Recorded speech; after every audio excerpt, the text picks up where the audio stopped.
તમને બધાને એક વાત કહી દઉં, આમાં માસ્તરો કેટલા છે સ્કૂલના?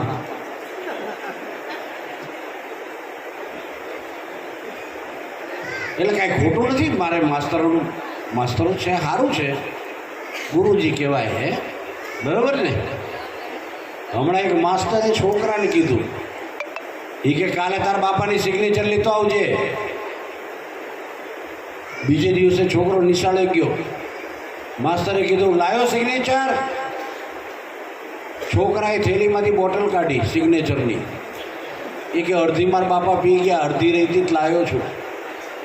હવે આવા છોકરા હોય તો માસ્તરો કરે શું? હે છોકરા દામના ખોટી બદામના, મોકલો આમના નીકળે આમના. હા, પણ વાત માની કરવી છે મારે. રહીમાં એનું નામ છે કે રહીમાં, પણ હું એમ કહું છું કે 135 વર્ષ સુધી રેમાં.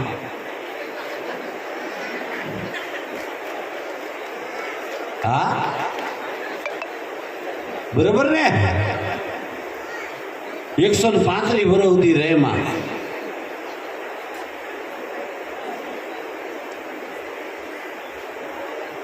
કારણ માં છે ને,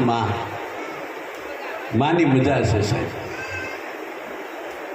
જો ઘણા એમાં ટાલ જેવા દેખાય છે, માથે ટાલ હોય જેવા દેખાય છે. આ ટાલ પડવાનું કારણ ખબર જ બેનો? જીવનમાં 2 જણાના હાથ પડે માથા ઉપર. નાના હોય ત્યારે માનો હાથ પડે, વાળ વધે, ઘાટા થાય, લાંબા થાય. અમુક ઉંમરે હાથ બદલાય.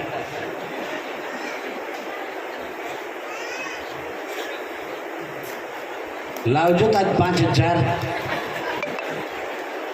શોપિંગમાં જવું છે, હોય એ જાય.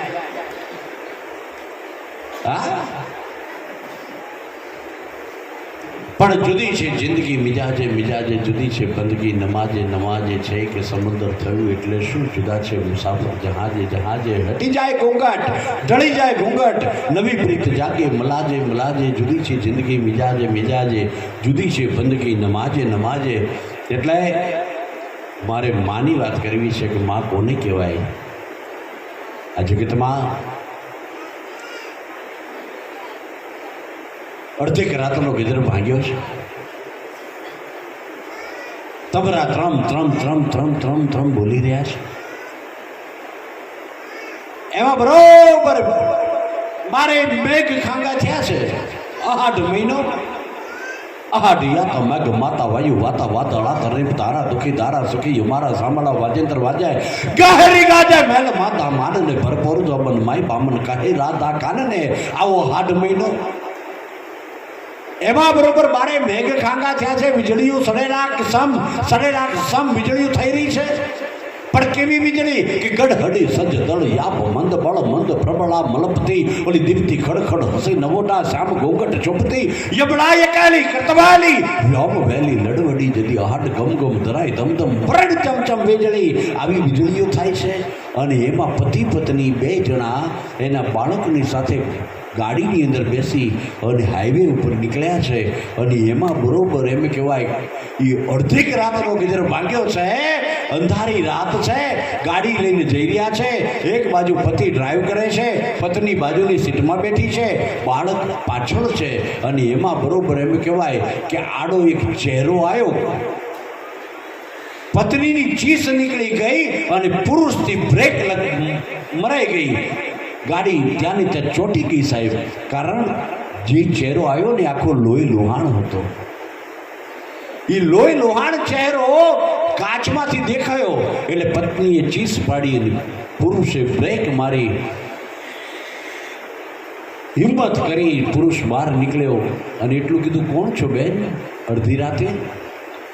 અને ત્યારે એ બાઈ લોહી લોહાણ હાલતમાં એટલું બોલી કે ભાઈ મારા દીકરાને બચાવી લ્યો, મારા દીકરાને બચાવી લ્યો ને.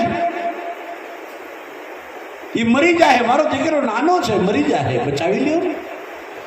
પણ બેન ક્યાં છે તારો દીકરો? એ અમે ગાડી લઈને જતા હતા ને ગાડીનો એક્સિડન્ટ થયો છે. ગાડી ખીણમાં પડવાની તૈયારી છે, તમે બચાવી લો. અને કહેવાય છે પુરુષે હિંમત કરી, પત્ની અને એનો પતિ બે જણા આવી ગાડીની અંદર. એમ કહેવાય કે પાછળ સીટ બેલ્ટ બાંધેલો હતો એવું નાનું એક બાળક, એ 1.5 વર્ષના બાળકને ધીમે રહીને ગાડીનો દરવાજો ખોલીને બાળકને બચાવી લીધો. બચાવીને બે જણા રાજી થઈને એટલું કીધું કે લે માં, આ તારા દીકરાને બચાવી લીધો. આમ કરીને જ્યાં પાછું ફરીને જોયું, માં નહોતી સાહેબ, માં નહોતી. એટલે પત્ની તરત બોલી કે એની માં તો છે નહીં, ક્યાં ગઈ? હમણાં તો અહીંયા ઊભી હતી. પણ આ લોકોએ પાછળની સીટમાંથી બાળકને લીધો, પણ આગળની સીટમાં જોયું નહોતું. એ આગળની સીટની અંદર પોતે બાઈ મૃત્યુ હાલતની અંદર પડી હતી, મરેલી હાલતમાં પડી હતી. પણ સાહેબ મર્યા પછી પણ પોતાના બાળકનો એણે જીવ બચાવી લીધો. વિચાર કરો, આને માં કહેવાય, આને માં કહેવાય. મોતે નાડ્યું માંડ્યું, જમ જડાફા ખાય તોય આને છોરુની ચિંતા થાય. અને કેમ ગહેરીએ કાગડા મોતે નાડ્યું માંડ્યું, જમ જડાફા ખાય. હે, ચાર્લી ચેપ્લિન બે ભાઈઓ હતા સાહેબ. એનો બાપ વાયોલિન વગાડતો, ચાર્લી ચેપ્લિનનો બાપ વાયોલિન વગાડતો હતો. અને કહેવાય છે કે અચાનક બીમારીના કારણે એના બાપનું અવસાન થયું. એ અવસાન થયું પછી તો એમ કહેવાય કે હવે તો વાયોલિન ઘરમાં છે પણ વગાડતા કોઈને આવડતું નથી. બે દીકરા છે, બે દીકરા નાના છે, એનું પેટ કેમ ભરવું? ચાર્લી ચેપ્લિનની માં એમ કહેવાય કે જેવું આવડે એવું વાયોલિન ઘસવાનું શરૂ કર્યું સાહેબ. અને રોડ ઉપર ઊભી રહે, એ વાયોલિન ઘસે અને કદાચ કોઈ ટુકડો આપે, એક બ્રેડ આપે તો અડધી અડધી કરીને બે દીકરાઓને આપે, બે બ્રેડ આપે તો એક એક બ્રેડ કરીને પોતાના બાળકોને આપે. આમ ચાલવા માંડ્યું. આમ બાળકોની ભૂખ ધીમે ધીમે મળતી ગઈ. પણ એક દિવસ એવો આવ્યો સાહેબ, બાળકોએ 2 દિવસથી કંઈ ખાધું નથી, 2 દિવસથી કંઈ ખાધું નથી. અને આજ માને એમ છે કે આજે કોઈ આપશે કે નહીં આપે, આજ કોઈ ટુકડો દે, આજ મારા દીકરા આજે ભૂખ્યા રહે. અને એવામાં એક શેઠે આવીને એટલું કીધું કે વાયોલિન વગાડે છે, અમારું નાનું ફંક્શન છે એમાં વગાડીશ? હા બાપ વગાડીશ. શું લઈશ?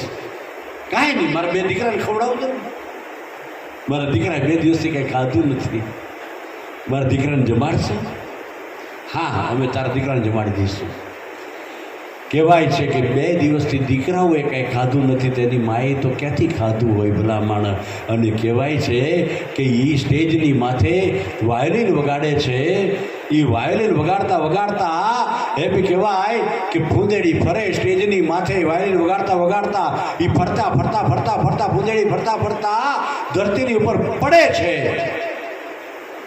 જગત જેટલા આ બાઈને જોઈ પડતી હાલતમાં એ બધાએ તાળીઓ પાડી.